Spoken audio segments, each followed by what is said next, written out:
नमस्ते, नमस्कार प्यारे दोस्तों, सभी को राधे राधे, सभी को प्रणाम और सभी प्यारे साथियों को जय हिंद जय भारत। कैसे हैं आप सभी? उम्मीद करती हूँ बहुत अच्छे होंगे और बहुत ही जबरदस्त होंगे। तो मैं भावना भाटी आप सभी प्यारे साथियों का स्वागत करती हूँ आपके अपने प्यारे से परिवार रोजगार विद अंकित एप्लीकेशन में। जल्दी से आप सभी प्यारे दोस्त क्लास के साथ जुड़ जाइएगा, फिर हम लोग क्लास को शुरू कर रहे हैं। तो सभी को नमस्ते, सभी को नमस्कार। एक बार आप मुझे बताइए कि क्या आप लोगों तक मेरी आवाज पहुंच रही है या नहीं। तब तक मैं आपके कमेंट्स थोड़ा सा नीचे कर लेती हूँ, जिससे कि मुझे पता चल जाए कि हाँ भाई सभी बच्चों के कमेंट जो हैं वो स्लाइड पर आ रहे हैं। तो आ जाएं जल्दी से और फटाफट से बताइएगा कि आवाज आप लोगों तक पहुंच रही है या नहीं। क्या आप सभी प्यारे दोस्त एकदम बढ़िया से मुझे सुन पा रहे हैं? चलिए तो भाई क्लास को सेशन को अब स्टार्ट कर लिया जाए। तो एक बार थम्स अप कर दीजिए भाई, है ना, जिससे मुझे पता चले कि हाँ आवाज आप लोगों तक पहुंच रही है। Good morning all of you, good morning, सभी को नमस्कार। सभी प्यारे दोस्तों को राधे राधे और सभी को प्रणाम। तो चलते हैं, अब क्लास को शुरू करते हैं। टॉपिक आप लोगों का है सेल डिवीजन, ठीक है। चलिए, कोशिका विभाजन। मैंने आपको कोशिका विभाजन के बारे में कल बताया था। आपने बात भी यहाँ पर समझी थी कि जब कोई कोशिका वयस्क होकर नई कोशिकाओं को जन्म देती है उसी को कहा जाता है कोशिका विभाजन। तो कोशिका विभाजन के बारे में आइए आज की इस क्लास में और नए कॉन्सेप्ट्स को हम लोग पढ़ते हैं। तो मैंने कल आपको बताया था कि कोशिका विभाजन जो है इसकी दो स्टेजेस या दो चरणों में ये पूर्ण होता है। एक चरण आपने पढ़ा था इंटरफेज स्टेज, इंटरफेज क्लियर।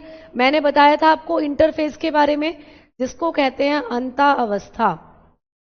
अंतावस्था के बारे में मैंने आपको बताया था कल की क्लास में कि भाई ये एक ऐसी अवस्था है जिससे कोशिका विभाजन की शुरुआती अवस्था, स्टार्टिंग फेज है, ये सबसे लंबी होती है और इस अवस्था को तैयारी की अवस्था भी कहते हैं। और ये जो अवस्था है ना, इस अवस्था के 3 चरण थे, मैंने आपको बताया। अब दूसरा मैंने क्या बताया था? एम फेज आपको बताया था। तो दूसरा जो यहां पर आपकी अवस्था थी एम फेज, तो हमने एम फेज के बारे में भी बात करनी है। एम अवस्था के बारे में भी आज की क्लास में हम करेंगे बात, ठीक है। चलिए अब देखो, तो यहां से अब मैं आपको बताने वाली हूं कि जो इंटरफेज थी ना, इसकी 3 अवस्थाएं कौन कौन सी थी। तो इंटरफेज के अंदर आप लोगों की कुछ स्टेजेस हैं, उन स्टेजेस के बारे में हम लोग बात करते हैं। यहां पर क्या है, कुछ स्तर थे या आपकी कुछ ऐसी स्टेजेस थी, उनके बारे में, कुछ चरण थे, उनके बारे में बात करते हैं। तो सबसे पहला जो चरण मैंने बताया था G1, उसके बाद बताया था S और उसके बाद बताया था G2। तो ये 3 चरण आपके पाए जाते हैं इंटरफेज स्टेज में। तो चलिए आइए इन तीनों चरणों की बात करते हैं, ठीक है। तो जब आप लोग एक कोशिका चक्र को देखोगे, जैसे ये आपको नजर आ रहा है, ये कोशिका चक्र है बेटा, ये एक सेल साइकिल है ना, पूरा ये कोशिका का क्या है, एक चक्र है। अब इस चक्र में आपको नजर आ रही है इंटरफेज अवस्था, सबसे ज्यादा टाइम लेती है इंटरफेज अवस्था। तो देखो ये वाला चरण भी इंटरफेज अवस्था का, ये वाला चरण भी इंटरफेज अवस्था का, ये वाला चरण भी क्या, इंटरफेज अवस्था का, ठीक है। तो इतना ज्यादा ये पूरी की पूरी सेल साइकिल है। मतलब ये साइकिल अगर ऐसे शुरू हो रही है तो इस पूरी साइकिल में सबसे ज्यादा जो टाइम ले रहा है वो इंटरफेज अवस्था ले रही है। इंटरफेज के स्टेप ले रहे हैं G1, S और G2, क्लियर। अब हम लोग आगे बढ़े तो आपने देखा एम अवस्था, यानी ये माइटोसिस वाली है एम अवस्था, इसको भी हम आगे पढ़ेंगे। तो ये जो आपकी इंटरफेज अवस्था है, इसका सबसे पहला चरण होता है G1 स्टेज। तो इसको हम लोग क्या कहते हैं, इसको हम लोग कहते हैं ग्रोथ 1 अवस्था, ग्रोथ 1 या गैप 1, क्लियर। तो यहां पर क्या होता है, चलिए आइए इसके बारे में बात करते हैं। तो सबसे पहले हम लोग हेडिंग डालते हैं G1 स्टेज। सबसे पहले बात करेंगे G1 स्टेज, ठीक है। सबसे पहले हम लोग किसके बारे में बात करेंगे, G1 स्टेज के बारे में बात करेंगे। तो G1 स्टेज जो है, G1 चरण जो है, इससे क्वेश्चन बनेगा तो इस चरण में क्या होता है। सबसे पहले तो इसको हम G1 स्टेज क्यों कहते हैं, क्योंकि बेटा इसका मतलब है गैप 1 या ग्रोथ 1 अवस्था, गैप 1 या ग्रोथ 1 अवस्था। मतलब ये पहली अवस्था है जिसमें कोशिका क्या करती है, वृद्धि करती है। तो इसको हम लोग वृद्धि 1 अवस्था के नाम से जानते हैं, या गैप 1 अवस्था के नाम से इसको जाना जाता है। मतलब वो पहला चरण जहां से कोशिका विभाजन करना शुरू करती है। तो एस इंटरफेज अवस्था से शुरुआत होती है, और इंटरफेज अवस्था का भी पहला चरण कौन सा होता है, G1 अवस्था, जिसका मतलब है ग्रोथ 1। तो देखो नाम से पता चल रहा है ग्रोथ 1 मतलब ये वो अवस्था है जहां कोशिका अपने आप को ग्रोथ कराती है। जब आप पैदा हुए थे तो आप छोटे से थे, है ना। सभी बच्चे कैसे थे जब आप पैदा हुए थे, छोटे से। एवर्नी लवक के मुख्यतः 3 प्रकार मैंने आपको बताए थे। आपने पढ़ा था प्रोटीनोप्लास्ट, एमाइलोप्लास्ट, एलायोप्लास्ट, ठीक है। और जो आपका एमाइलोप्लास्ट है उसी का टाइप होता है स्टेथोलोइन, जो मैंने आपको बताया था। क्लियर, आगे बढ़े। तो अब चलते हैं आगे की तरफ। अब देखो इधर, तो ये यहां पर क्या होता है, तो आप लोग लिखोगे कोशिका वृद्धि करती है। इस अवस्था में क्या होता है, कोशिका वृद्धि करती है। तो मतलब कोशिका छोटी थी वो ग्रोथ करती है, अब बड़ी होगी कोशिका। क्लियर, सेल ग्रोथ, इसमें क्या होता है, सेल ग्रोथ का काम होता है। कोशिका क्या करती है, ग्रोथ करती है। जैसे ये कोशिका है, इसने क्या करा, अपने आप को ऐसे बड़ा करा। इस कोशिका ने क्या करा, अपने आप को ऐसे ग्रोथ कराया। तो एक कोशिका थी जो छोटी थी, उसने अपने आप को क्या कराया, बड़ा कराया, ग्रोथ कराया। ठीक है, क्लियर। अब चलें आगे की तरफ। तो अब हम लोग बात करते हैं कि अगली जो अवस्था है वो कौन सी है। तो इसमें क्या होता है कि कोशिका अपने आप को ग्रोथ कराती है। क्लियर। और कोशिका के अंदर जितने भी कोशिकांग है उनकी भी ग्रोथ होनी शुरू हो जाती है। जैसे यहां पर देखना कि जीवन अवस्था क्या है, cellular content excluding the chromosomes are duplicate. तो एक स्टेप तो इसके अंदर क्या होगा कि कोशिका ग्रोथ कराएगी। दूसरा जो इसके अंदर चरण होगा वो होगा कि कोशिका के कोशिकांग क्या करने लगते हैं, डुप्लीकेट होने लगते हैं। तो कोशिकांगों की क्या होती है, कॉपी बनना शुरू हो जाती है, प्रतिलिपि। कोशिकांगों की प्रतिलिपि तैयार होती है, प्रतिलिपि बनती है। तो कोशिकांगों की क्या बनती है, प्रतिलिपि बनती है। क्लियर, यानी कि यहां पर क्या होता है, डुप्लीकेशन हो जाता है। ठीक है, या कॉपी ऑफ सेल ऑर्गेनल, ये लिख लीजिएगा, कॉपी ऑफ सेल ऑर्गेनल। तो जो सेल ऑर्गेनल होते हैं इनकी कॉपी होना शुरू हो जाता है। फॉर एग्जाम्पल समझ के चलना, ठीक है। जैसे कि ये कोशिका है ना। अब ये कोशिका मैंने कहा ग्रोथ करेगी, ग्रोथ कर ली इसने, बड़ी हो गई कोशिका। अब बड़ी हो गई तो इसके अंदर मान लो ये माइटोकॉन्ड्रिया है, तो 2 माइटोकॉन्ड्रिया बन जाएंगे। ठीक है, ये इसके अंदर क्या है, लाइसोसोम है। ये क्या है दोस्त, लाइसोसोम, तो 2 लाइसोसोम बन जाएंगे।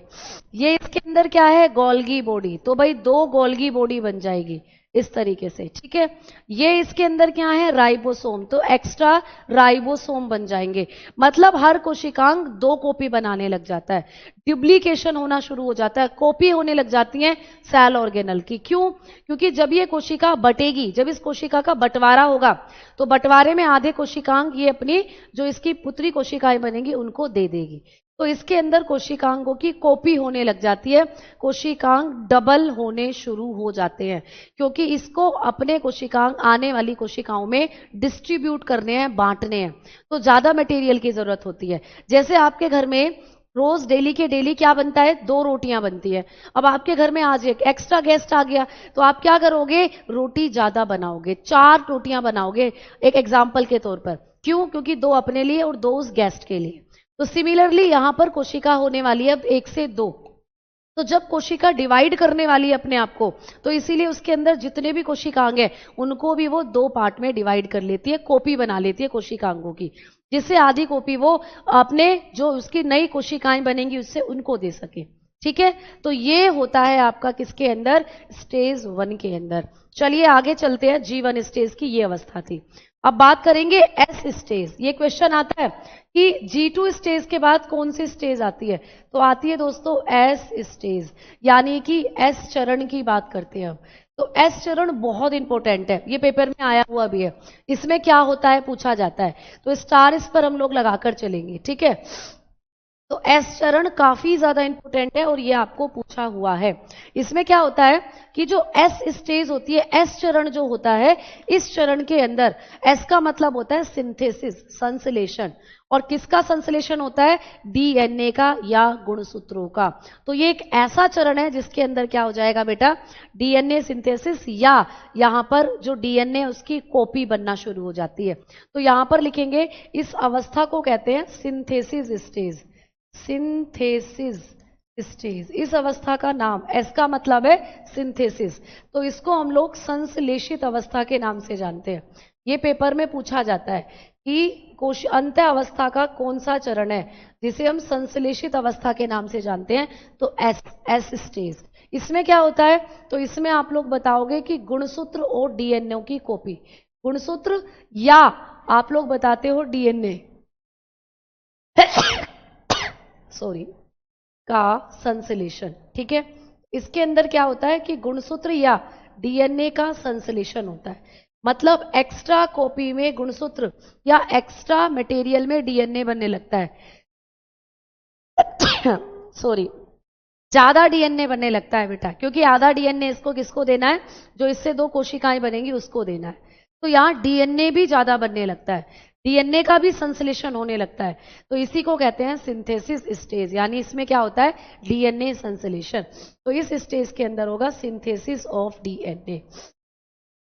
ठीक है, तो इसमें होगा सिंथेसिस, सिंथेसिस ऑफ डीएनए। ठीक है, या ब्रैकेट में लिख दिया क्रोमोसोम, क्रोमोसोम। तो ये क्वेश्चन सीधा पूछा जाता है कि अंत्य अवस्था की जो एस अवस्था है इसमें किसका संश्लेषण होता है? तो आप बताते हो डीएनए का। ज्यादातर बार डीएनए ही आता है, अगर डीएनए ऑप्शन में नहीं है तो गुणसूत्रों का बताकर चलना। ठीक है, क्लियर? चलो, अब इसके बाद आती है तीसरी अवस्था, G2 स्टेज। इसके बाद आती है G2 स्टेज, जिसको कहते हैं G2 चरण। क्लियर? G2 चरण, इसमें क्या होता है? इसमें कोशिका जो होती है वो माइटोसिस यानी एम अवस्था में चली जाती है। तो पूछा जाता है कि कौन से चरण में कोशिका एम अवस्था में चली जाती है? तो इसमें क्या होगा? कोशिका एम अवस्था में, एम अवस्था में पहुंच जाती है। ठीक है, एम अवस्था में क्या होगा? पहुंच जाएगी। तो कोशिका कहां पहुंच जाती है दोस्त? एम अवस्था में पहुंच जाती है कोशिका जो होती है। क्लियर? तो cell transfer into M stage. अभी मैंने आपको बताया था ना, एम फेज कोशिका विभाजन की दो अवस्थाएं होती हैं, एम फेज। तो इसमें क्या होता है? कोशिका एम अवस्था में जाकर पहुंच जाएगी। ठीक है, पूर्ण ग्रोथ करके कोशिका कंप्लीटली, जब सब कुछ उसमें हो चुका है, कोशिका की ग्रोथ भी हो चुकी है, डीएनए भी बन चुका है, कोशिकांगों की कॉपी हो चुकी है, अब कोशिका पहुंच जाती है कहां? एम स्टेज में। जैसे कि यहां पे समझो, यहां पर अभी मैंने क्या कहा था कि जीवन स्टेज में क्या हुआ? कोशिका ने ग्रोथ कर ली, पूर्ण रूप से कोशिका ने अपनी वृद्धि कर ली और अपने कोशिकांगों की कॉपी भी कर ली, कोशिकांगों को डबल कर लिया, दो दो कोशिकांग बन गए। इसमें क्या हुआ? डीएनए डबल बन गया, यहां डीएनए का संश्लेषण हो गया, डीएनए का सिंथेसिस हो गया। ठीक है, और इसमें क्या हुआ? इसमें अब कोशिका पहुंच जाती है इस वाली अवस्था में, एम अवस्था में। तो कोशिका यहां से पहुंच जाएगी एम अवस्था में। ठीक है, क्लियर? समझ में आ गई बात है ना? तो यहां पर अब आपकी कोशिका जो है वो क्या होगी? यहां पर पहुंच जाएगी एम अवस्था के अंदर। ठीक है, क्लियर?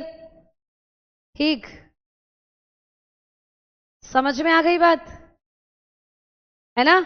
चलो अब चलते हैं आगे की तरफ, है ना? चलिए अब देखो, अब हम लोग बात करते हैं एम अवस्था की, एम स्टेज की अब हम लोग करते हैं बात। तो आपने अभी भी देखा कि जीवन अवस्था में क्या हुआ? सेल्यूलर कंटेंट जो था या जितने भी उसके अंदर पदार्थ भरे हुए थे, कोशिकांग थे, वो सब डबल हो जाते हैं। इसमें क्या हुआ कि जो डीएनए होता है आप लोगों का वो डुप्लीकेट हो जाता है। ठीक है, डीएनए का अतिरिक्त संश्लेषण हो जाता है और यहां पर क्या होता है? डबल चेक, यानी कोशिका अपने आप को दोबारा से एक बार रिपेयर करती है, चेक करती है और कौन सी अवस्था में एंटर कर जाती है? एम अवस्था में एंटर कर जाती है। अब एक और अवस्था यहां पर आती है, देखो जी जीरो अवस्था। शुरुआत में जब कोशिका विभाजन को करती है तो कोशिका सोचती है मुझे नहीं करना अपने आप को डिवाइड, मतलब जैसे कई बार होता है ना, लड़का लड़की बोलते हैं हमें नहीं करनी अभी शादी, तो वो क्या करते हैं, शादी करने से मना कर देते हैं। वैसे ही जब कोशिका को अपना विभाजन नहीं करना होता, तो कोशिका जो होती है वो एक ऐसी अवस्था में चली जाती है जिसको कहते हैं Z0 अवस्था। यानी कि इसको क्या कहते हैं, इसको कहते हैं ग्रोथ जीरो अवस्था। ये है ग्रोथ जीरो, वृद्धि जीरो अवस्था। यानी इस अवस्था में जो कोशिका है वो ना तो अपनी ग्रोथ करेगी, मतलब सुस्त हो जाएगी, रूट कर बैठ जाएगी कि मुझे नहीं करना ग्रोथ अपने आप को, मैं नहीं चाहती 1 से 2 होना। तो मतलब ऐसी अवस्था जब कोशिका कोशिका चक्र से बाहर ही निकल जाती है, छोड़कर भाग जाती है जीवन को, संन्यास ले लेती है कि नहीं करनी मुझे शादी, तो उसको कहा जाता है Z0 अवस्था। तो पेपर में यह भी पूछा जाता है कि कोशिका के अंदर जब कोशिका विभाजन नहीं करती तो वो किस अवस्था में चली जाती है, या कोशा चक्र से बाहर हो जाती है तो वो कौन सी अवस्था है। तो आप नोट डालकर एक चीज और लिख लीजिएगा, नोट डालकर एक चीज लिखना, एक अवस्था आती है Z0, ठीक है, जिसको कहते हैं Z0 स्टेज या Z0 चरण। ये चरण क्या होता है, इस चरण में क्या होता है, तो कोशिका कोशिका चक्र से बाहर हो जाती है, ठीक है। तो बताओगे भाई ऐसी अवस्था, ये क्या है, ऐसी अवस्था है, ऐसी अवस्था जब कोशिका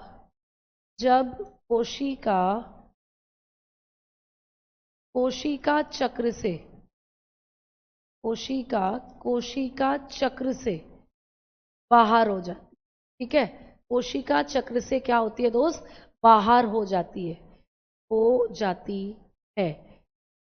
तथा विभाजन नहीं करती है ना, तथा उसमें क्या नहीं होता, विभाजन नहीं होता, तथा विभाजन नहीं करती है। समझ में आई अब बात। तो ऐसी अवस्था भाई जिसमें कोशिका कोशिका चक्र से बाहर ही चली जाती है ना, और क्या करती है बेटा, विभाजन नहीं करती है, इसको कहते हैं Z0 चरण, Z0 स्टेज। तो बताओगे stage in which cell get out from cell cycle, ठीक है, फ्रॉम सेल साइकिल।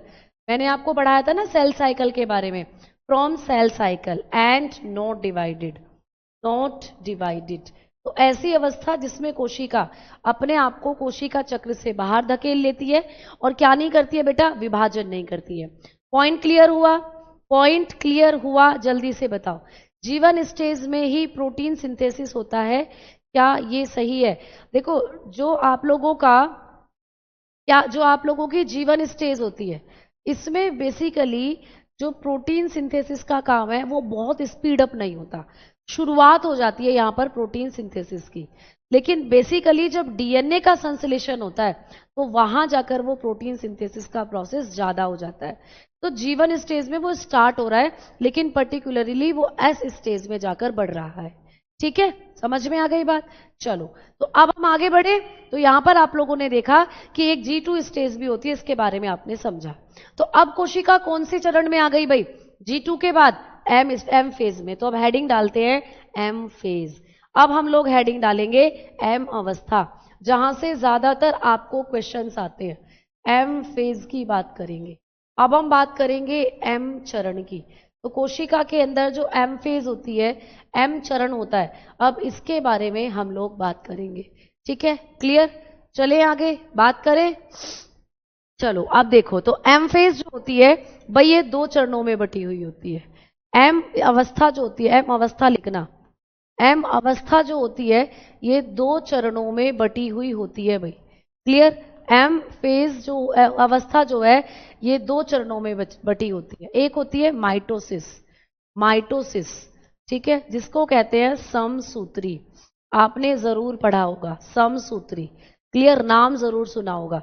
एक होती है दोस्तों मियोसिस, बहुत इंपॉर्टेंट है ये। एक होती है मियोसिस, जिसको कहते हैं हम अर्धसूत्री, जिसको कहते हैं हम लोग अर्धसूत्री, मियोसिस अर्धसूत्री, ठीक है, एक ये होती है।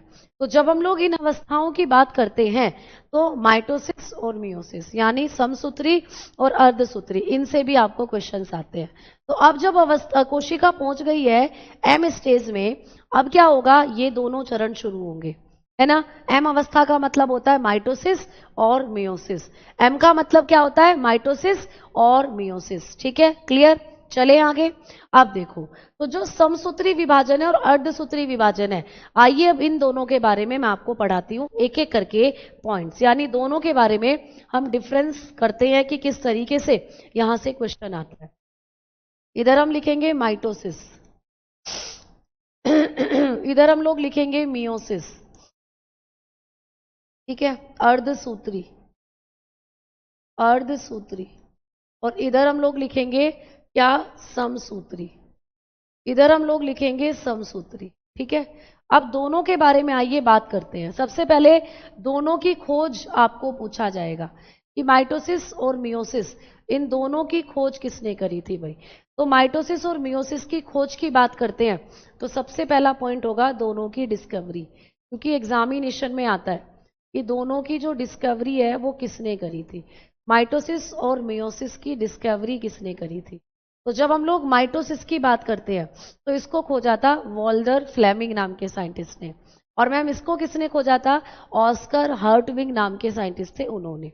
लेकिन किसमें खोजा था? तो इसको सैलामेंडर का अंडा, सैलामेंडर का एग था उसमें खोजा था, और इसको सी आर्चिन के अंदर।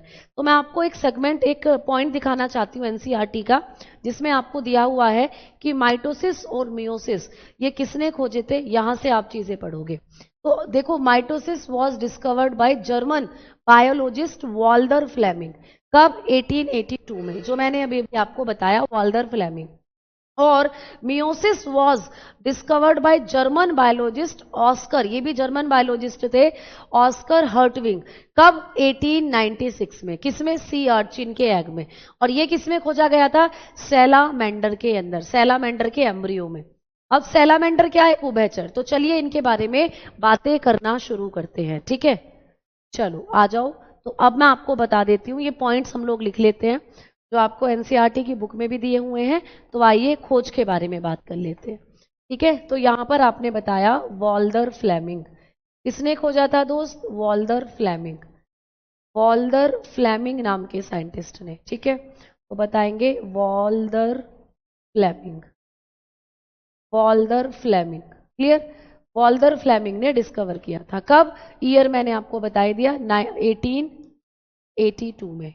ठीक है, क्लियर। चलो अब देखो यहां पर ये किस में खोजा गया था, तो आप लोगों को ब्रैकेट में लिख देती हूं सैलामेंडर के अंदर, सैलामेंडर एम्ब्रियो में, सैलामेंडर्स एम्ब्रियो।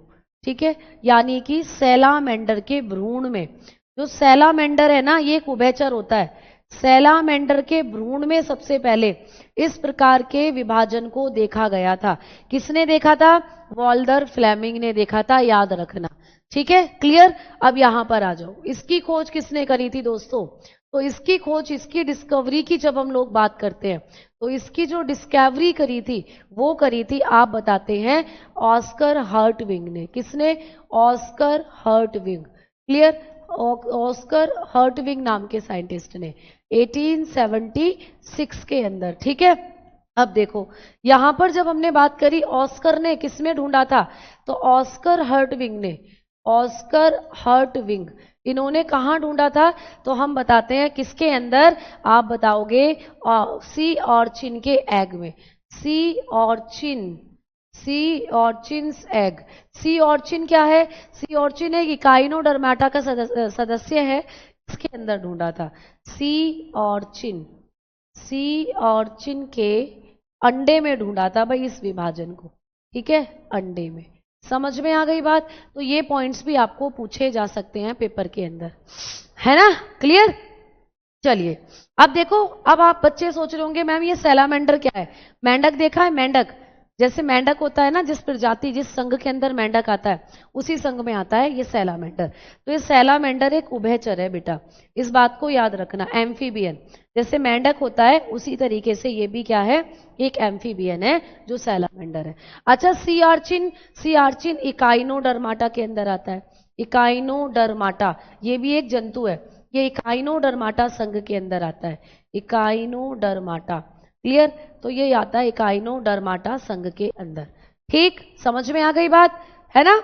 आगे बढ़े, चलिए अब आगे की तरफ बढ़ते हैं और बात करते हैं कि मैम समसूत्री विभाजन में क्या होता है। तो नाम से समझना, सम का मतलब होता है दोस्तों समान, समान यानी यहां पर जो कोशिकाएं विभाजित होंगी ना वो बिल्कुल एक जैसी होंगी, समान होंगी। और यहां पर अर्ध मतलब यहां पर क्या होगा कि देखो यहां पर तो गुणसूत्रों की संख्या एकदम समान होगी, मतलब समसूत्री का मतलब कि गुणसूत्र एकदम वही होंगे जिस कोशिका से वो डिवाइड हो रही है, और डिवाइड होकर जो बन रही है जो गुणसूत्रों की संख्या वहां है सेम होगी, कोई अंतर नहीं होगा। लेकिन यहां गुणसूत्रों की संख्या आधी हो जाएगी, अर्धसूत्री मतलब गुणसूत्रों की संख्या आधी। तो चलो लिखते हैं इस पॉइंट को हम लोग, ठीक है। तो समसूत्री विभाजन में क्या होगा दोस्त, एक बार मैं फिर से यहां पे लिख देती हूं जिससे आपको कंफ्यूजन ना हो। समसूत्री और अर्धसूत्री, ठीक है, अर्धसूत्री, माइटोसिस मियोसिस, मियोसिस समझ के चलोगे जिससे कि आप लोग, ठीक है, माइटोसिस। अब यह दोनों में जब हम लोगों ने बात करी तो यहां आप लोग देखोगे कि एक कोशिका विभाजित होती है दो कोशिकाओं में और दोनों की दोनों समान होती है। तो दूसरा पॉइंट लिखोगे इस विभाजन में, इस विभाजन में, इस विभाजन में एक मात्र कोशिका, मात्र मतलब मम्मी वाली कोशिका, एक मात्र कोशिका कितनी कोशिकाओं में टूटती है पूछा जाता है। तो दो समान, एक जैसी होंगी बिल्कुल, दो समान पुत्री कोशिकाओं में विभाजित होती है, दो समान पुत्री कोशिकाओं में विभाजित होती है। समझ में आई बात, ये पॉइंट पूछा जाता है, स्टेटमेंट पूछा जाता है, आया है ये एएलपी के अंदर, स्टार लगा लीजिएगा। ग्रुप डी में बहुत बार पूछा गया है कि समसूत्री विभाजन में क्या होता है। तो समसूत्री विभाजन में क्या होता है बेटा कि एक कोशिका, एक मम्मी कोशिका, एक मात्र कोशिका दो समान पुत्री कोशिकाओं में डिवाइड होती है।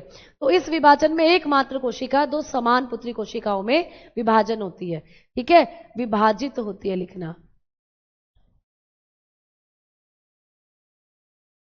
विभाजित होती है। समझ में आई बात, क्लियर। तो लिख लीजिएगा one mother cell, one mother cell, one mother cell is divided, is divided into into two similar daughter cell, similar daughter cell। तो एक पुत्री कोशी, एक मात्र कोशिका दो पुत्री कोशिकाओं में टूटती है और दोनों की दोनों एकदम सिमिलर होती है, एकदम समान होती है। समझ में आ गई बात। जैसे मैं डायग्राम से समझा दूं, जैसे मैं समझा दूं कि दोस्तों ये है एक कोशिका, ये है एक मम्मी कोशिका, ये मम्मी कोशिका है, मदर सेल है ये। अब ये पूर्ण रूप से बड़ी हो गई है, ये क्या है मातृ कोशिका है, ये मम्मी कोशिका है, मदर सेल, ठीक है। इसको पेरेंट सेल भी हम कह सकते हैं, है ना, इसको पेरेंट सेल भी कह सकते हैं। तो ये कोशिका क्या होगी जब ये बड़ी हो जाएगी तो ये कितनी कोशिकाओं में डिवाइड होगी भाई, दो, इससे दो कोशिकाएं बनेंगी, इससे बनेंगी दो कोशिकाएं, एक ये बन गई और एक ये बन गई। तो ये जो दो बनी है ना इन दोनों को कहते हैं हम लोग पुत्री कोशिका, इन दोनों को कहा जाता है पुत्री कोशिका।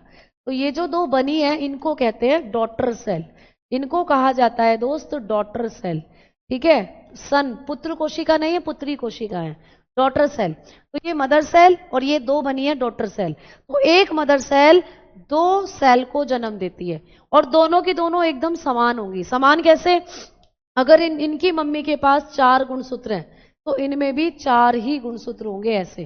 तो गुणसूत्रों की संख्या समान होती है, यानी यहां पर क्या होता है समान गुणसूत्र, यहां पर क्या होंगे आपके समान गुणसूत्र होंगे। Same number of chromosome, same number of chromosome यहां पर देखने को मिलेगा, यानी कि समान गुणसूत्र आपको यहां पर देखने को मिलेंगे, ठीक है। यहां गुणसूत्रों की संख्या ना घटी है ना बढ़ी है। अगर मम्मी के पास चार गुणसूत्र हैं तो बच्चियों के पास भी चार ही गुणसूत्र जाएंगे, इसीलिए इसको कहा जाता है समसूत्री विभाजन। सम मतलब समान, है ना, इसीलिए इसको कहते हैं माइटोसिस, क्योंकि यहां गुणसूत्रों की संख्या समान होती है। समझ में आई, क्लियर है ना। आप देखो आगे बात करते हैं, आगे की तरफ बढ़ेंगे कि मैम अर्धसूत्री में क्या होगा, तो अर्धसूत्री में थोड़ा अलग होगा। तो इसमें क्या होगा, तो लिखोगे इस प्रकार के विभाजन में, ठीक, इस विभाजन में, इस विभाजन में एकमात्र कोशिका, एक मम्मी कोशिका जो होगी, ठीक है, एकमात्र कोशिका 4 असमान, अलग अलग होंगी और 4 होंगी, 4 असमान पुत्री कोशिकाओं में विभाजित होगी। पुत्री कोशिकाओं, ठीक है, 4 असमान पुत्री कोशिकाओं में विभाजित होती हैं। समझ में आ गई बात? क्लियर? तो 4 असमान पुत्री कोशिकाओं में विभाजित होती हैं। इस प्रकार के विभाजन में एक कोशिका, तो 1 से 4 बनेगी बेटा। क्लियर? तो लिख लीजिएगा, in this type of division, in this type of cell division, type of cell division, in this type of cell division, one mother cell is divided into 4, कितने में? into 4 dissimilar daughter cell. Clear? Daughter cell.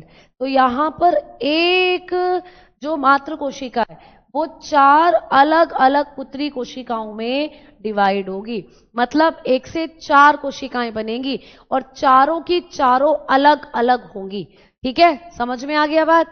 अलग अलग होंगी। जैसे कि यहां समझ के चले कि ये एक सेल है, ठीक, इस सेल ने क्या करा? अपने आप को डिवाइड करा। इस सेल ने पहले तो अपने आप को डिवाइड करा, कितनी कोशिकाओं में? 2 में। पहले तो 2 ही बन गई इस तरीके से, फिर इन 2 से आगे चलकर क्या बन गई? 2 कोशिकाएं और बन गई, इससे भी 2 और इससे भी 2, तो 2 कोशिकाएं यहां पर और बन गई। तो इससे 2 बन गई और इससे 2, फिर इससे 2 बन गई और इससे 2 बन गई। तो एट लास्ट आपने देखा कि यहां पर 4 पुत्री कोशिका बन गई हैं, 4 डॉटर सेल यहां पर बन गई हैं, 4 पुत्री कोशिका यहां पर बन गई है। तो एक कोशिका ने क्या करा? डिवाइड होकर बना दी है 4 पुत्री कोशिका। दिख रही है ना? अब यहां पर अगर गुणसूत्रों की संख्या 4 है, ठीक है, तो यहां पर भी पहले तो 4 ही रही, लेकिन ये जो 4 पुत्री कोशिका बनी, इनमें गुणसूत्रों की संख्या आधी रह गई, आधी। 4 का आधा कितना होता है? 2, तो इनमें गुणसूत्रों की संख्या 2 ही रह गई। तो ये जो अर्धसूत्री विभाजन है, इसीलिए इसको अर्धसूत्री कहते हैं, इसीलिए इसको मियोसिस कहते हैं, क्योंकि इसमें गुणसूत्रों की संख्या कैसी होती है? आधी। तो आधे गुणसूत्र हो जाते हैं इनके अंदर, आधे गुणसूत्र, मतलब जितने मम्मी में गुणसूत्र थे उसके आधे रह जाते हैं पुत्रियों के अंदर। तो इसमें क्या होगा? हाफ क्रोमोसोम, हाफ क्रोमोसोम, तभी इसको हम कहते हैं अर्धसूत्री विभाजन। बात समझ में आई? क्लियर? डॉटर कोशिका की ब्रदर कोशिका नहीं, बिल्कुल नहीं बोल सकते। बायोलॉजी में ये तो एक अच्छी चीज है कि पुत्रियों को बढ़ावा दिया गया है। असली जिंदगी में सब चाहते हैं बेटा हो, सन हो, लेकिन बायोलॉजी में जो भी एक कोशिका है उससे जो भी नई कोशिका बनती है उसको हम पुत्र कोशिका नहीं कहते, उसको हम डॉटर सेल कहते हैं, पुत्री कोशिका कहते हैं। समझ में आ गई बात? क्लियर? तो यहां पर आपकी 4 पुत्री कोशिकाएं बनती हैं। तबीयत मेरी ठीक है प्रदीप, बहुत बहुत शुक्रिया पूछने के लिए, बिल्कुल सही है। ठीक, क्लियर? तो दोनों में डिफरेंस समझ में आया। खोज वॉल्डर फ्लेमिंग ने करी है माइटोसिस की, और मियोसिस की खोज ऑस्कर हर्टविग ने करी है। और जो समसूत्री विभाजन है, इसमें एक कोशिका 2 पुत्री कोशिकाओं में डिवाइड होती है और दोनों समान, यानी गुणसूत्रों की संख्या समान रहती है। और अर्धसूत्री विभाजन में एक कोशिका से 4 कोशिका बनती हैं और चारों में गुणसूत्रों की संख्या आधी रह जाती है। ठीक है, आ जाओ आगे। अगला डिफरेंस दोनों के बारे में, समसूत्री और अर्धसूत्री के बारे में नेक्स्ट डिफरेंस क्या कि भाई जो अगला है तीसरे नंबर पर हम लोग बात करेंगे कि समसूत्री विभाजन कहां होता है। तो आप लोग बताना कि यह विभाजन कहां होता है आपके शरीर में? यह विभाजन शरीर की दैहिक क्रियाओं में, दैहिक कोशिकाओं में होता है। कहां होता है? दैहिक कोशिकाओं में होता है। तो ये विभाजन कहां होगा दोस्तों? दैहिक कोशिकाओं में होता है, यानी आपके शरीर की जो सोमैटिक सेल है वहां होता है। तो बताते हैं दिस डिवीजन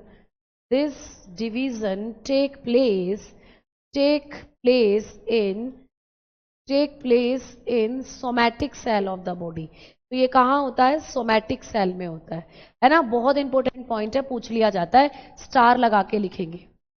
बहुत इंपॉर्टेंट है कि किस प्रकार का विभाजन शरीर की दैहिक कोशिकाओं में होता है। ठीक है। माइटोसिस का एक वाला कहाँ है, समझ नहीं आया।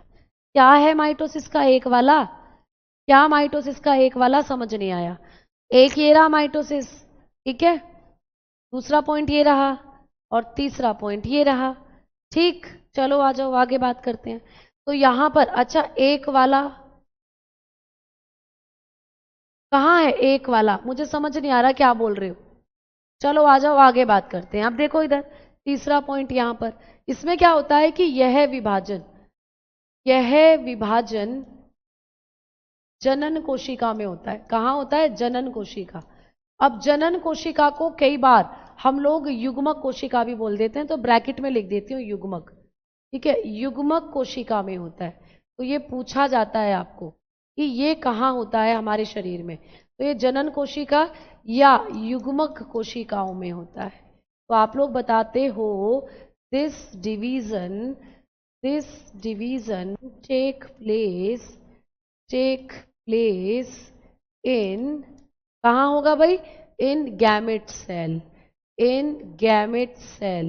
ठीक है, या आप लोग बताते हो रिप्रोडक्टिव लिखना पहले, इन रिप्रोडक्टिव सेल, या ब्रैकेट में लिखना गैमेट सेल। ठीक है, गैमेट सेल। तो ये आपको पूछा जाएगा पेपर में, ये भी बहुत इंपॉर्टेंट पॉइंट है, इस पर भी आप स्टार लगाइएगा। ठीक है, अब समझो कैसे, है ना मैम? शरीर की दैहिक कोशिकाएं कौन सी होती है ये बताओ। दैहिक कोशिकाएं, सोमैटिक सेल कौन सी होती है ये बताइए, या मैम जनन कोशिकाएं कौन सी हैं ये बताइए।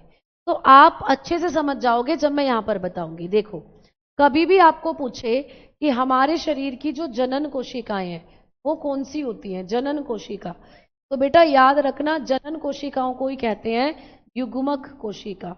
जनन कोशिकाओं को ही कहा जाता है युग्मक कोशिका। ठीक है, यानी कि जो रिप्रोडक्टिव सेल होती है, रिप्रोडक्टिव सेल, मुझे एक बात बताओ कि रिप्रोडक्शन कैसे किया जाता है? तो आप कहोगे शुक्राणु और अंडाणु से, है ना? शुक्राणु और अंडाणु मिलते हैं तभी जनन की क्रिया होती है।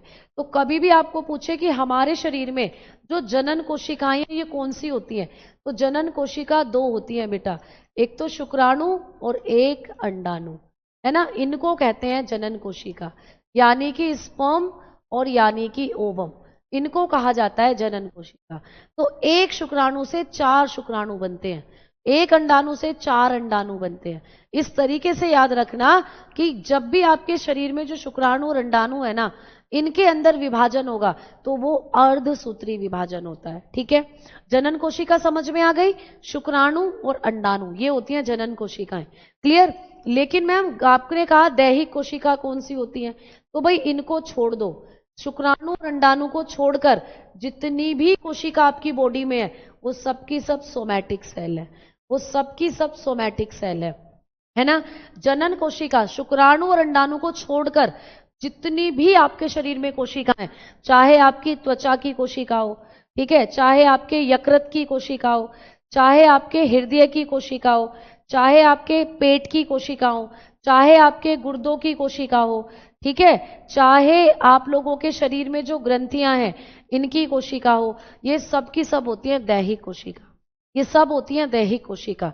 तो आपकी स्किन की सेल हो वो दैहिक हैं, आपका लीवर, ठीक है, आपका हार्ट, क्लियर, और your stomach, clear, your stomach, your kidneys, आपकी जो किडनीज होती हैं, एंड योर ग्लैंड्स, है ना, ऑल हैव ये सोमैटिक सेल, सभी के पास सोमैटिक सेल होती है। तो मतलब इतना याद कर लो बस कि जनन कोशिका होती है शुक्राणु अंडाणु, तो शुक्राणु और अंडाणु में जो विभाजन होता है वो होता है मियोसिस, अर्धसूत्री, जबकि इनके अंदर जो विभाजन होगा वो होता है आप लोगों का समसूत्री, वो होता है आप लोगों का समसूत्री। ठीक है, तो यहां पर क्या होता है कि मान लो ये एक शुक्राणु है, तो एक शुक्राणु कोशिका कितने शुक्राणु बनाती है? 4 शुक्राणु बनाती है। ऐसे एक शुक्राणु कोशिका से 4 शुक्राणु बनते हैं। ऐसे ही ये है एक अंडाणु कोशिका, है ना, ये है एक ओवम सेल, ये क्या है दोस्त? एक ओवम सेल। तो इस ओवम सेल से भी क्या बनेंगे, अंडाणु कोशिका से भी क्या बनेंगे, अंडे बनते हैं इस तरीके से, जिसमें से 3 डिस्ट्रॉय हो जाते हैं, एक ही बचता है हमारे अंदर, महिलाओं के अंदर। ठीक है, समझ में आ गई बात। तो ये शुक्राणु और अंडाणु के अंदर होता है, जबकि ये आपके शरीर की दूसरी कोशिकाओं में। जैसे कभी आपका लीवर डैमेज हो गया, तो लीवर की जो कोशिकाएं हैं वो डैमेज हो गया, तो दोबारा से वहां यही वाला विभाजन होकर नई कोशिकाएं बनेंगी। आपकी स्किन, आपके हाथ में कोई चोट लग गई भाई, ठीक है दोस्तों, आपका हाथ है, आपके हाथ में क्या हो गया, चोट लग गई आपके हाथ में। अब आपके हाथ में जब चोट लग गई, घाव हो गया, तो उस घाव को भरने के लिए जो विभाजन होगा वो यही होगा। मान लो यहां से स्किन उखड़ गई, यहां से तुम्हारी खाल उखड़ गई, अब वो घाव ऐसे ही रहेगा क्या, थोड़े दिनों बाद रिपेयर हो जाएगा। तो यहां पर जो विभाजन करा कोशिकाओं ने, यहां पर जो कोशिकाएं होंगी वो घाव को भरने का जो काम करेंगी वो यही वाला करेंगी, यही वाला विभाजन। तो शरीर के अंदर कहीं भी कोई भी आपकी कोई भी अंग में अगर कोई दिक्कत होती है, वहां की जो कोशिकाएं विभाजन करती हैं वो यही वाली होंगी, लेकिन केवल शुक्राणु और अंडाणु जो बन रहे हैं वो इस विभाजन से बनेंगे। ठीक है, क्लियर, समझ में आ गई बात, है ना। आगे बढ़े बेटा, मैंने ये क्रश कोर्स में आपको डिवीजन ये सारा का सारा कराया था ग्रुप डी के अंदर। आपका क्रश कोर्स चला था ना 40 दिन का, उसमें मैंने सारी चीजें कराई थी आपको। ठीक, वो आपके लिए इसीलिए चलाया गया था क्रश कोर्स ग्रुप डी में। चलो आओ आगे बात करते हैं अब हम लोग। तो यहां से आपने पॉइंट्स पढ़ लिए हैं, अब हम आगे बात करते हैं कि मैम अर्धसूत्री विभाजन क्यों होता है और समसूत्री विभाजन क्यों होता है, कहां होता है, ये तो आपने पढ़ लिया, दैहिक कोशिकाओं में, जनन कोशिकाओं में। क्यों होता है, क्या काम है इसका, बात करते हैं कि यह विभाजन क्या काम करता है, यह विभाजन घाव भरने का काम करता है, घाव भरते हैं। ठीक है, तथा क्या करते हैं बेटा, तथा अलैंगिक जनन करते हैं, अलैंगिक जनन। तो कभी भी पूछे कि किस विभाजन, अलैंगिक जनन जो होता है ये किस प्रकार के विभाजन के द्वारा होता है, या जब अलैंगिक जनन होगा, असेक्सुअल रिप्रोडक्शन, तो किस प्रकार का विभाजन होता है वहां, तो आप बताना समसूत्री। या जब हमें कोई चोट लग जाती है, वो घाव धीरे धीरे भरता है, धीरे धीरे वहां नई कोशिकाएं बनती हैं, तो वो भी इसी के द्वारा होगा, समसूत्री के द्वारा। जबकि यहां पर क्या होता है, यहां पर होगा जनन कोशिकाओं का निर्माण। तो यह विभाजन जनन कोशिकाओं का निर्माण करता है, जनन कोशिका। ठीक है, जनन कोशिका का निर्माण करता है, यानी इस विभाजन द्वारा शुक्राणु अंडाणु बनेंगे। जनन कोशिका या युग्मकों का निर्माण करता है, युग्मकों का निर्माण करता है। इस विभाजन द्वारा क्या होता है, जनन कोशिका बनती है, क्लियर, और या फिर युग्मक बनते हैं। तो यहां पर क्या होगा, फॉर्मेशन ऑफ रिप्रोडक्टिव सेल, इसी विभाजन द्वारा रिप्रोडक्टिव सेल बनती हैं, रिप्रोडक्टिव सेल और गैमेट्स। ठीक है, गैमेट्स भी नहीं बोलते हैं ना शुक्राणु और अंडाणु को, तो गैमेट्स बनते हैं। समझ में आ गई बात, क्लियर। तो ये वाला पॉइंट भी आपको बहुत बार पूछा गया है कि जब हमारे शरीर में घाव भरता है उस दौरान हमारी कोशिकाएं कौन सा विभाजन करती हैं, तो समसूत्री या अलैंगिक जनन। अलैंगिक जनन क्या होता है बेटा, जिसमें शरीर का कोई हिस्सा टूटकर नया जीव बना लेता है। जैसे मान लीजिए ये गुलाब का पौधा है ना, ये क्या है, एक गुलाब का पौधा है। अब इस गुलाब के पौधे पर ऐसे ये पत्तियां लगी हुई, ठीक है, ये अब आपको क्या करना है, गुलाब का, इसी गुलाब के पौधे से एक और नया गुलाब का पौधा अपने घर में उगाना है।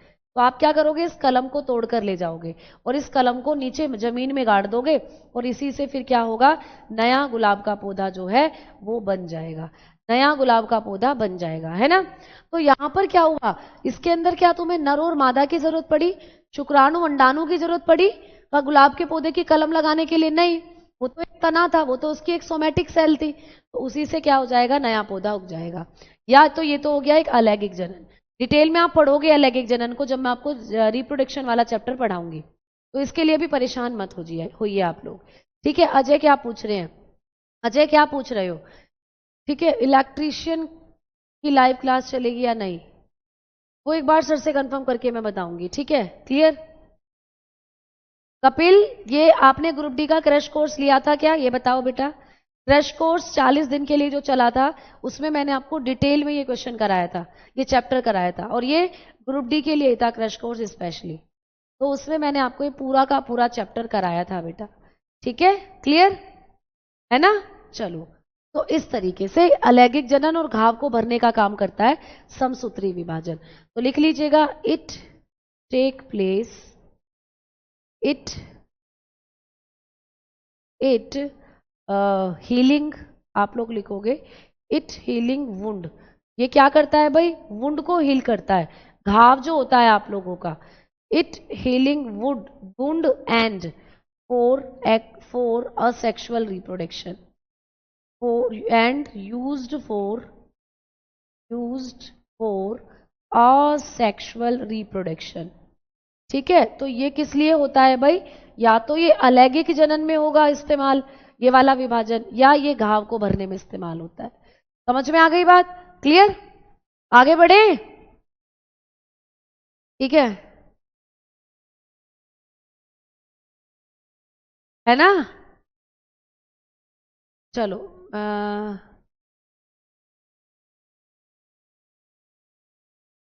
आगे बढ़े, चलो तो अब आ जाओ, आगे बात करते हैं। अब हम लोग आगे बढ़ेंगे और बात करते हैं कि मैम किस प्रकार के विभाजन में, या यहाँ पर समसूत्री और अर्धसूत्री विभाजन जो होता है, ये इनमें से कौन सा जल्दी और कौन सा लेट होता है, पूछा जाता है। यानी किसका टाइम पीरियड जल्दी है और किसका टाइम पीरियड लेट है।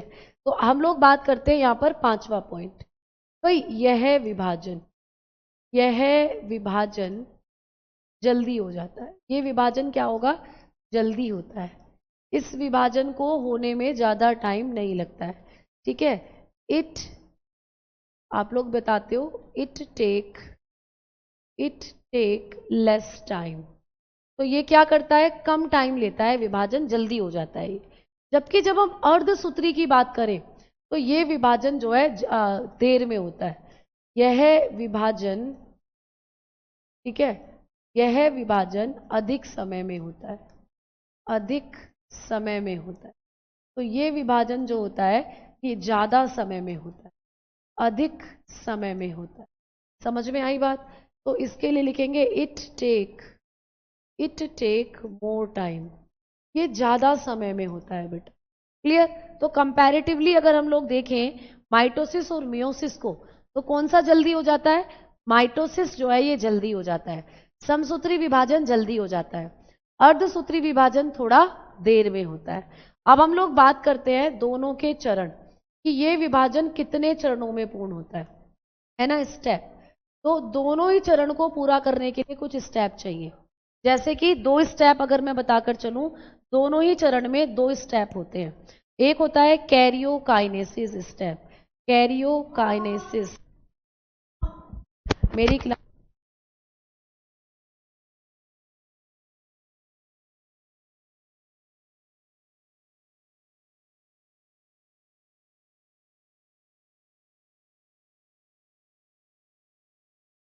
कैरियोकाइनेसिस, ठीक है, कैरियोकाइनेसिस, जिसको कहते हैं केंद्रक विभाजन, जिसको कहा जाता है केंद्रक विभाजन, ठीक है, केंद्रक विभाजन। और दूसरा होता है साइटोकाइनेसिस, साइटोकाइनेसिस, ठीक है।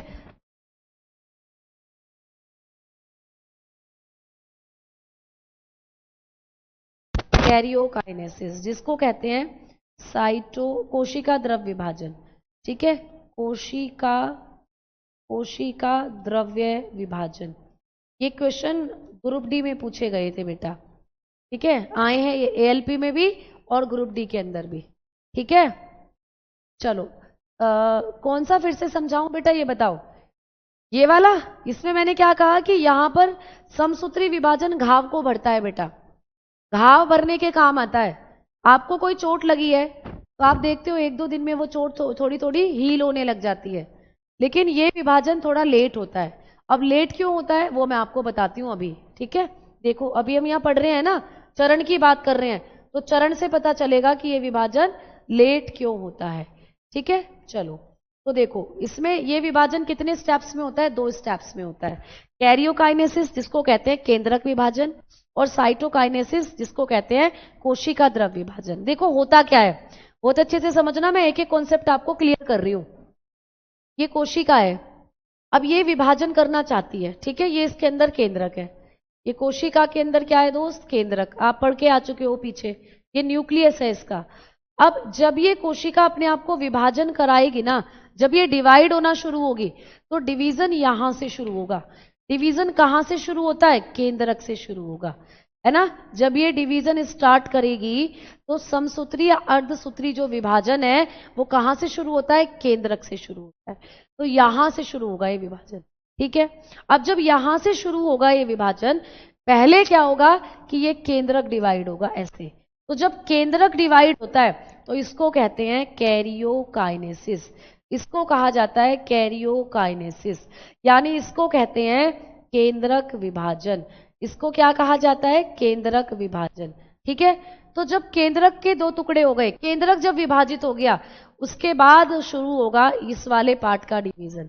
ये वाला पार्ट क्या है, इस वाले पार्ट में क्या भरा हुआ है, कोशिका द्रव्य। आपने पढ़ा था ना, यहाँ कोशिका द्रव्य भरा हुआ होता है।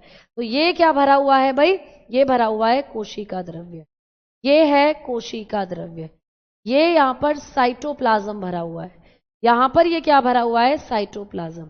तो पहले नंबर पर जो विभाजन शुरू होगा केंद्रक से, जब केंद्रक विभाजित हो जाएगा तो तब बारी आएगी इसके विभाजन की, यानी फिर ये डिवाइड हो जाएगा ऐसे, फिर ये डिवाइड होगा। जब ये डिवाइड होगा तो यहां पर बेटा जब केंद्रक, ये कोशिका द्रव्य विभाजित होता है तो इसको कहते हैं साइटोकाइनेसिस। इसको कहा जाता है साइटोकाइनेसिस। साइटो मतलब कोशिका द्रव्य और काइनेसिस मतलब विभाजन, तो तब इसको कहा जाता है कोशिका द्रव्य विभाजन। इसको कहते हैं फिर कोशिका द्रव्य विभाजन। इस तरीके से कोशिका के दो, माइटोसिस और मियोसिस में कोशिका इस तरीके से दो चरणों में क्या होती है, विभाजित होती है। समझ में आई बात। तो एक चरण ये, एक चरण ये, इन दोनों में से कौन सा चरण लंबा है, तो केंद्रक विभाजन थोड़ा ज्यादा डिफिकल्ट होता है। तो केंद्रक जब विभाजित होता है या जब केंद्रक विभाजन होता है तो उसको कहा जाता है कैरियोकाइनेसिस। आपको ये क्वेश्चन आता है पेपर में कि केंद्रक विभाजन को क्या कहते हैं, तो किसी भी कोशिका के अंदर जब केंद्रक का विभाजन होता है दोस्त, जब केंद्रक विभाजित होता है तो उसको कहा जाता है कैरियोकाइनेसिस। क्या कहते हैं, कैरियोकाइनेसिस। तो कैरियोकाइनेसिस के भी अपने 4 चरण होते हैं। कैरियोकाइनेसिस जो होगा, केंद्रक विभाजन भी 4 चरणों में पूर्ण होगा, 4 स्टेप्स में पूर्ण होगा। ये आपको पूछा जाता है कि कोशिका के अंदर चाहे माइटोसिस हो चाहे मियोसिस हो, जब केंद्रक का विभाजन होता है तो कितने चरणों में होता है, 4 चरणों में। कौन कौन से ये चरण है, पहला चरण है प्रोफेज। पहला चरण होता है प्रोफेज।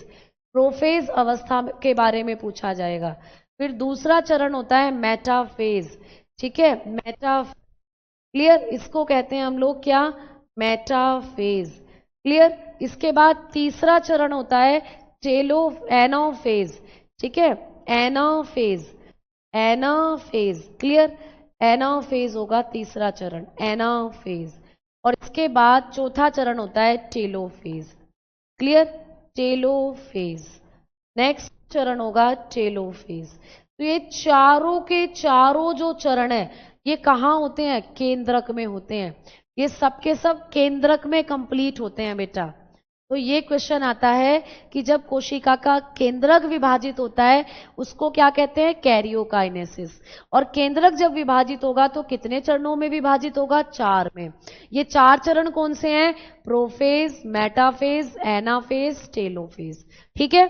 तो मैम ये 4 चरण दोनों में होते हैं, हाँ ये 4 चरण इसके अंदर आपके यहां भी होंगे, यहां भी होंगे, लेकिन यहां थोड़े लंबे होंगे। तो ये अवस्था लंबी होती है। लंबी होती है तो कैसे होती है कि जब यहां पर आप लोगों का क्या होगा, जो यहां पर आपके चरण है, ये चरण यहां भी रहेंगे, कैरियोकाइनेसिस यहां भी मिलेगा, कैरियोकाइनेसिस। केंद्रक विभाजन यहां भी होगा बेटा, क्लियर, केंद्रक विभाजन यहां भी होगा। लेकिन यहां जो केंद्रक विभाजन होगा वो काफी लंबा होगा। यहां पर तो एक एक स्टेप में ही कंप्लीट हो गए। यहां ये जो स्टेप मैंने बताए थे, प्रोफेज, एनाफेज, मेटाफेज, ये 2-2 बार होंगे, ठीक है। तो यहां पर भी ये 4 चरण होंगे। एक बार प्रोफेज 1 होगा, ठीक है, फिर एक बार प्रोफेज 2 होगा। तो भाई एक ही चरण 2-2 बार हो रहा है यहां पर, प्रोफेज 2, फिर मेटाफेज 1 होगा, मेटाफेज 1 होगा और फिर मेटाफेज 2 होगा, फिर मेटाफेज 2 होगा भैया। ठीक है, यहां तो एक एक बार ही हो रहे हैं, एक बार प्रोफेज है, एक बार ही मेटाफेज हो रहा है, लेकिन यहाँ दो दो बार हो रहे हैं। फिर यहां पर एनाफेज 1 होगा, एनाफेज 1, फिर एनाफेज 2 होगा, हिंदी में भी मैंने पीछे लिखवाए थे, है ना। और लास्ट में टीलोफेज 1 होगा, ठीक, और टीलोफेज 2 होगा। ठीक है, टीलोफेज 2 होगा। तो ये है आप लोगों का, है ना। तो यहाँ ये हर स्टेप दो दो बार होता है, इसीलिए अवस्था लंबी है, इसीलिए इसमें टाइम लग जाता है। मुझे एक बात बताओ कि एक बच्चा है जिसको क्या करना है, जिसको दिल्ली जाना है ना, गाजियाबाद से दिल्ली जाना है, और एक बच्चा है जिसको पहले गाजियाबाद से दिल्ली जाना है और वापस दिल्ली से फिर गाजियाबाद आना है और फिर दिल्ली से गाजियाबाद जाना है। तो अपना काम कौन जल्दी खत्म कर लेगा? तो तुम कहोगे मैम जिसको केवल एक बार जाना था, यानी गाजियाबाद से दिल्ली चला गया, काम खत्म। लेकिन जो दूसरा बच्चा है, पहले उसको गाजियाबाद से दिल्ली जाना है, फिर वापस दिल्ली से गाजियाबाद आना है, फिर वापस दिल्ली से गाजियाबाद से दिल्ली जाना है, तो उसको तो पूरा दिन लगेगा ना, उसको तो टाइम लगेगा। तो जब यहाँ पर स्टेप एक ही चरण में कंप्लीट हो रहा है तो ये जल्दी हो जाता है। यहां पर वही स्टेप दोबारा हो रहा है, भाई पहले प्रोफेज 1 हो रहा है, फिर दोबारा से प्रोफेज 2 हो रहा है, तो यहां ज्यादा टाइम लग रहा है, इसीलिए अवस्था लंबी होती है। ठीक है, अब टाइम हो चला है, मिलेंगे अगली क्लास में। ठीक है, चलो आगे बात करेंगे, आज के लिए इतना ही। कल की क्लास में ये चैप्टर आपका फिनिश खल्लाश हो जाएगा। कल हम लोग क्या बात करेंगे कि ये जो स्टेप है, प्रोफेज, एनाफेज, मेटाफेज, इनमें क्या क्या होता है उनके बारे में बात करेंगे। हाँ ऋषिकेश, ऐसे ही आता है बेटा पेपर में। ठीक है, क्लियर। हाँ, इनमें शॉर्ट फेज, लॉन्ग फेज, इन सब के बारे में कल बात करेंगे। ठीक, तो धन्यवाद, नमस्कार, राधे राधे, मिलेंगे कल, tata bye bye, take care. मेरा टाइम नहीं हुआ, क्लास का टाइम हो गया।